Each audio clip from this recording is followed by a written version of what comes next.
and the chapter is John. There were times, not many, but a few, when John Snow was glad he was a bastard. As he filled his wine cup from once more from the passing flagon, it struck him that this might be one of them. He settled back in his place on the bench among the younger squires and drank. The sweet, fruity taste of summer wine filled his mouth and brought a smile to his lips. The great hall of Winterfell was hazy with smoke and heavy with the smell of roasted meat and fresh baked bread.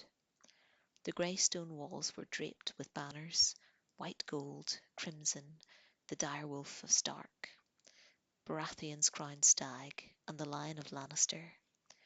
A singer was playing the high harp and reciting a ballad, but down at the end of the hall his voice could scarcely be heard above the roar of the fire, the clangour of the pewter plates and cups, and the low murmur of 100 drunken conversations. It was the fourth hour of the welcoming feast laid for the king.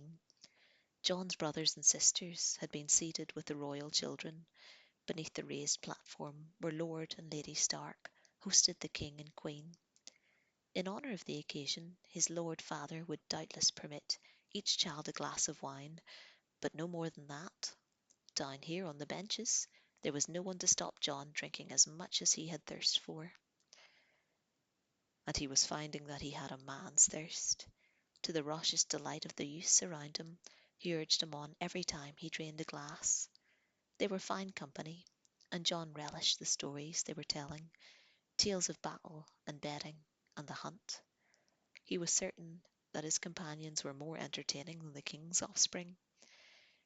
He had sated his curiosity about the visitors when they had made their appearance. The procession had passed not a foot from the place where he had been given on the bench, and John had gotten a good long look at them. His lord father had come first, escorting the queen. She was as beautiful as the men said, a jewelled tiara gleaming amidst her golden hair, its emeralds a perfect match for the green of her eyes. His father helped her up the steps to the dais and led her to her seat, but the queen never so much as looked at him. Even at 14, John could see through her smile.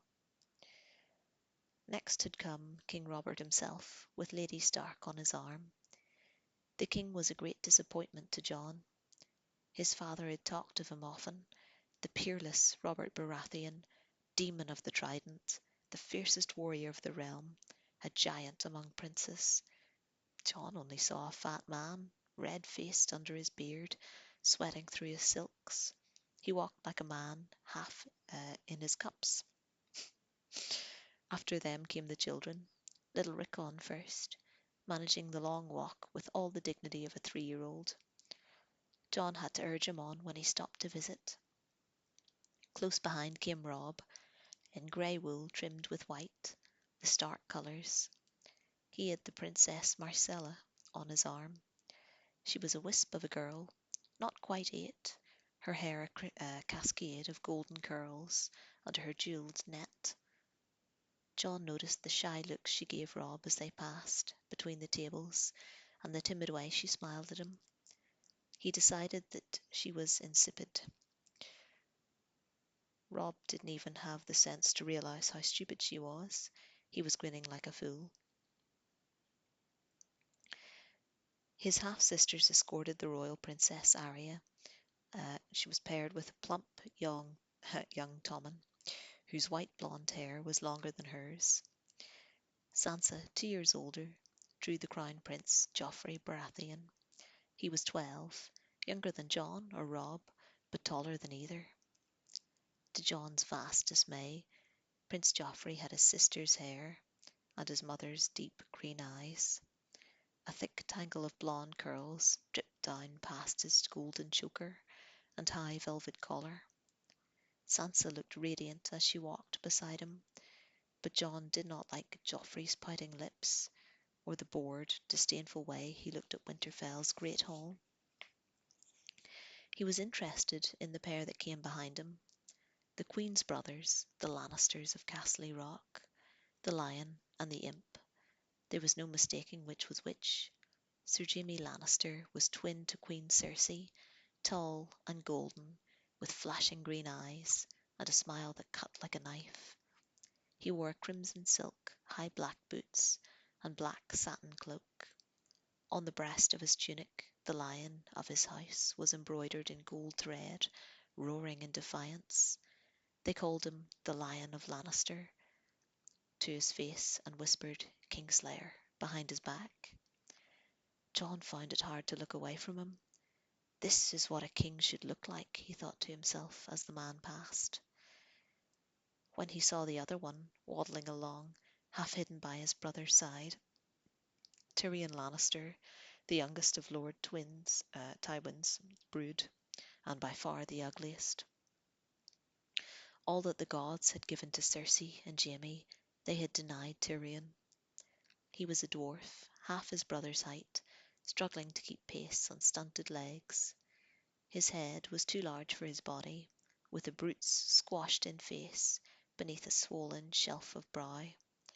One green eye and one black one peered out from under a lank fall of hair, so blonde it seemed white. Jon watched him with fascination. The last of the High Lords to enter were his uncle, Benjen Stark, of the Night's Watch, and his father's ward, young Theon Greyjoy. Benjen gave Joy a warm smile as he went by. Theon ignored him utterly, but this was nothing new. After all, uh, after all had been seated, toasts were made, thanks were given and returned, and then the feasting began. Jon had started drinking then, and he had not stopped. Something rubbed against his leg beneath the table. Jon saw red eyes staring up at him. "Hungry again?" he asked. There was still half a honeyed chicken in the centre of the table. Jon reached out and tore off a leg. Then he had a better idea. He knifed the bird uh, whole and let the carcass slide to the floor between his legs. Ghost ripped into it in savage silence. His brothers and sisters had not been permitted to bring their wolves to the banquet, but there were more curs than Jon could count at his end of the hall, and no one had said a word about his pup. He told himself he was fortunate in that too. His eyes stung.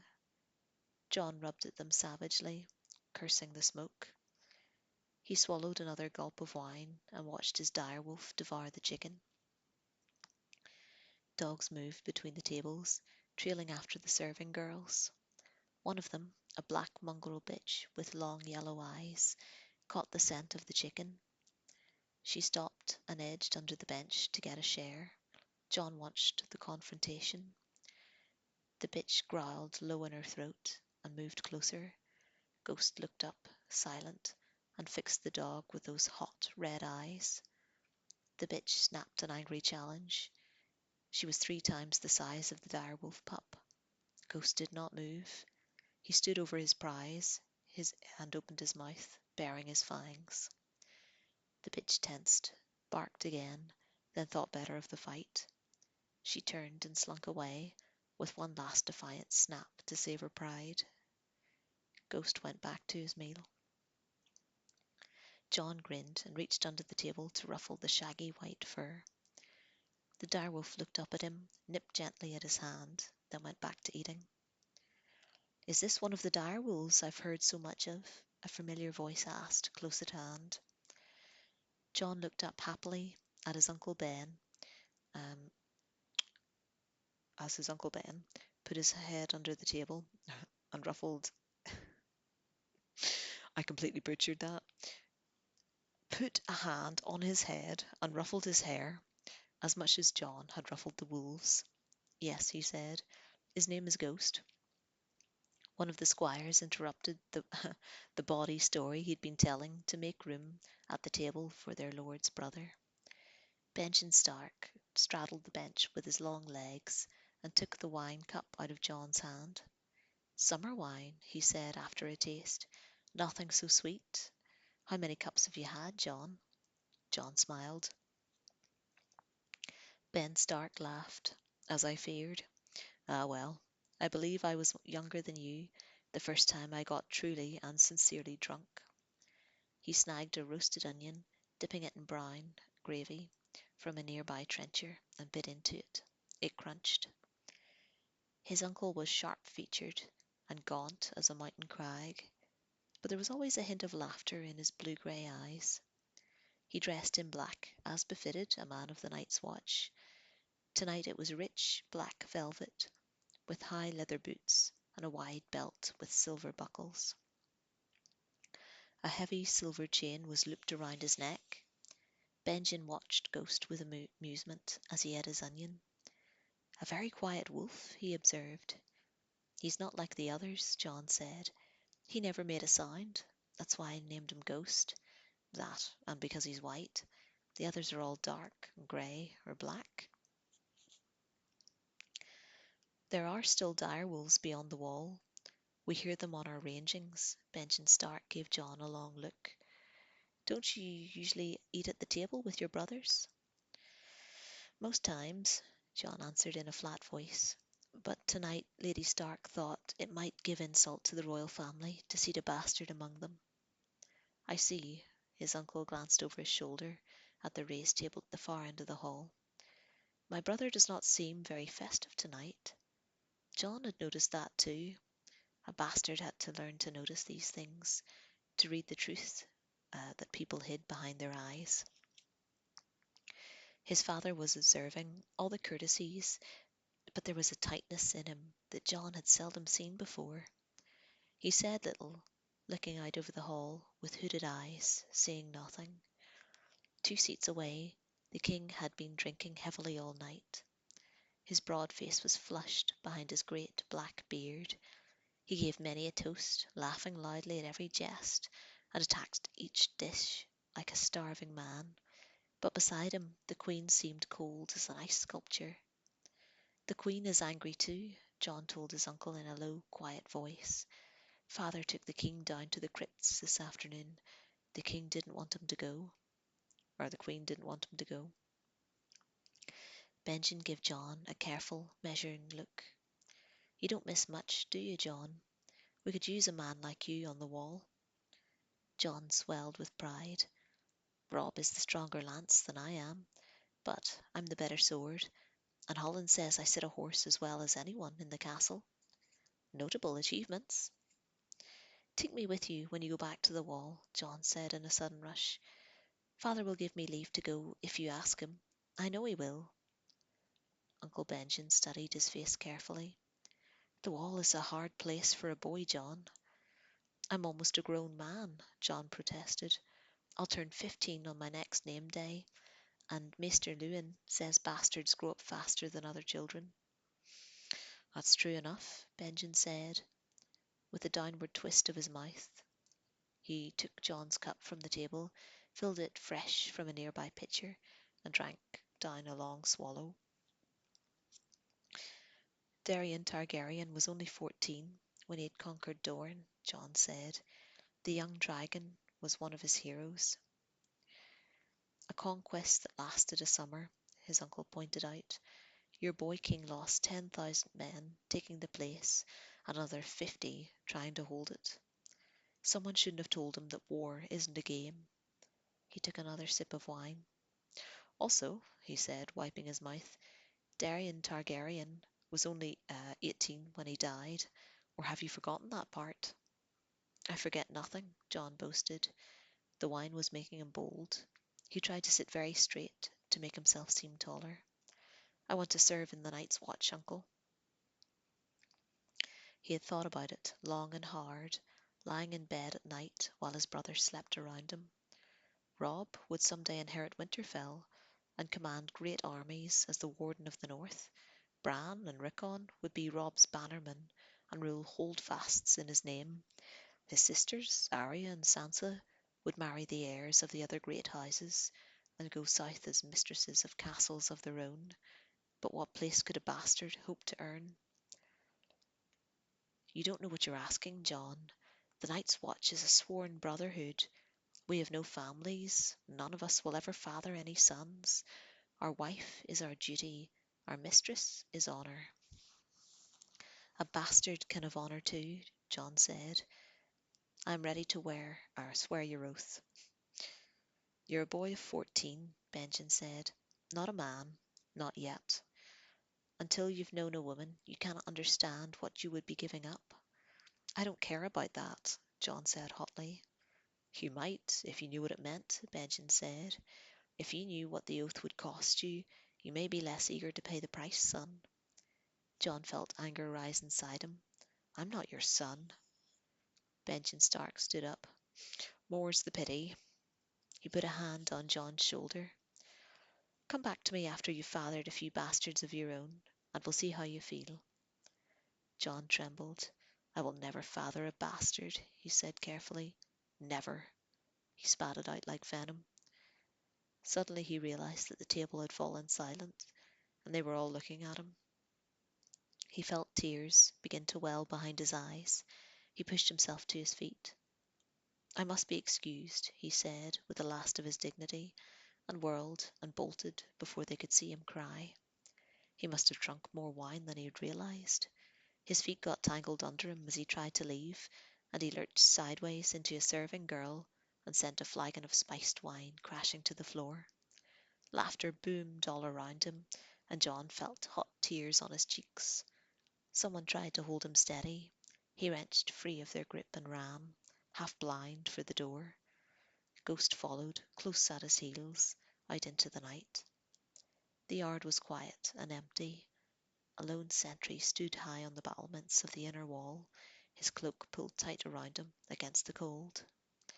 He looked bored and miserable as he huddled there alone, but John would have traded places with him in an instant. Otherwise, the castle was dark and deserted.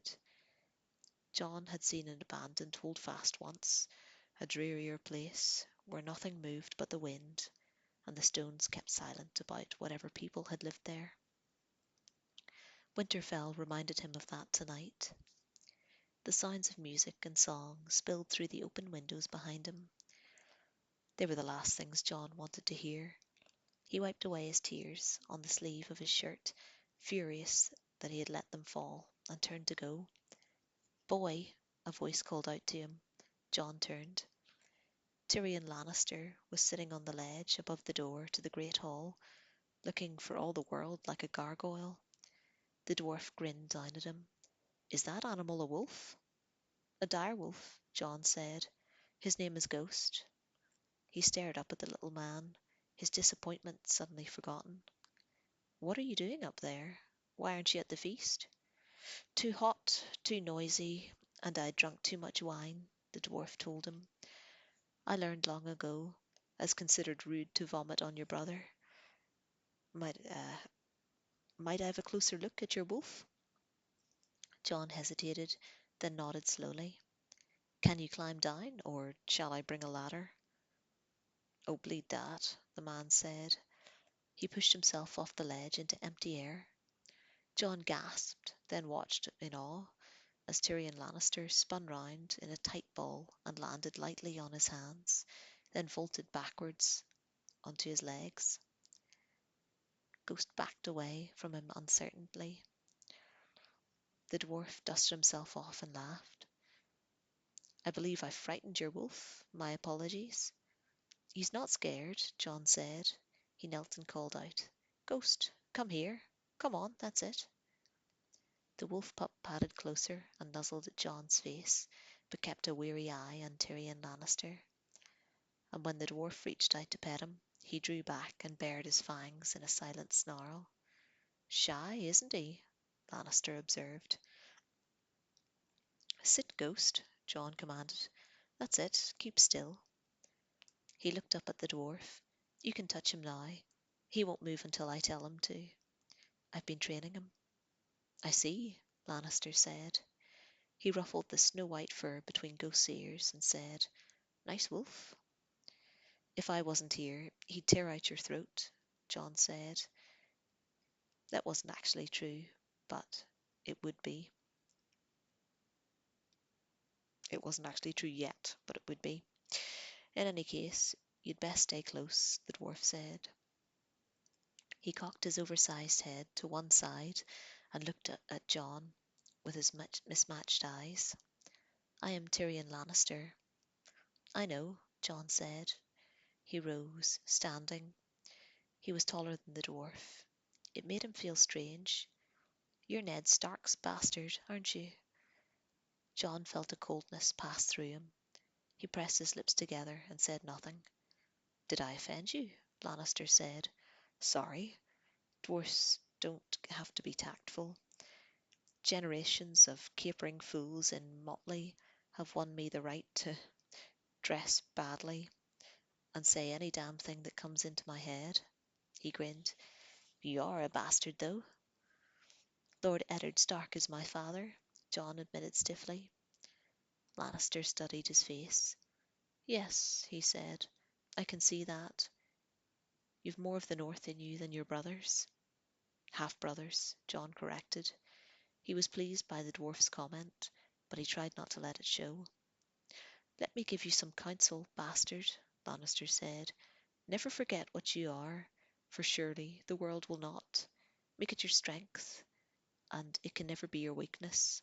Armour yourself in it, and it will never be used to hurt you. Jon was in no mood for anyone's counsel. What do you know about being a bastard? All dwarfs are bastards in their father's eyes. You are your mother's true-born son of Lannister. Am I? The dwarf replied, sardonic. Do tell my lord father. My mother died birthing me, and he's never been sure. I don't even know who my mother was, Jon said. Some woman, no doubt. Most of them are. He favoured Jon with a rueful grin. Remember this, boy. All dwarves may be bastards, yet not all bastards need be dwarves. And with that he turned and sauntered back to the feast, whistling a tune. When he opened the door, the light from within threw a shadow clear across the yard, and for just a moment Tyrion Lannister stood tall as a king. And that's the end of that chapter. Uh, oh yes, Nim as well. He's barely in view there, isn't he? Thank you for listening. I'll get. I know. I couldn't do this on Saturday, but I'll get Lockwood uploaded tonight, and you'll be listening to this on Thursday, all being well. And I'll see you soon.